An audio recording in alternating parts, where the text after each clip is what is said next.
Understanding, acknowledge guilt, a guide for English learners. Hello everyone, welcome to our English language learning series. Today, we're going to explore a very interesting phrase, acknowledge guilt. This phrase is used quite often in English, particularly in legal and everyday contexts. Understanding its meaning and usage can really enhance your language skills. So, let's dive in and unravel the intricacies of this phrase. Acknowledge guilt means to accept or admit that one is guilty of a mistake or wrongdoing.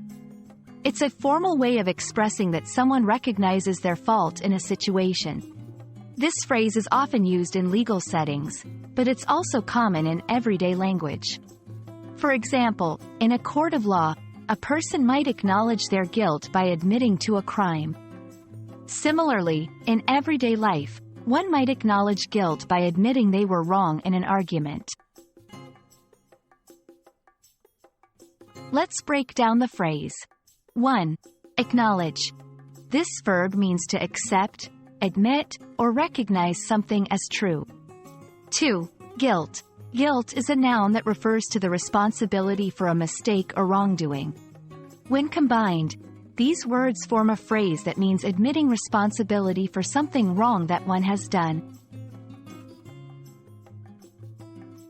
To understand this phrase better, let's see it in some sentences. 1. After the evidence was presented, the suspect decided to acknowledge guilt. 2. It's important to acknowledge your guilt and apologize when you've hurt someone's feelings. These examples show how the phrase can be used in different contexts. There are several phrases and words that can be used in place of acknowledge guilt. Some of these include admit wrongdoing, confess, accept responsibility, own up to. Understanding these synonyms can help you better grasp the concept and use different words in your conversations.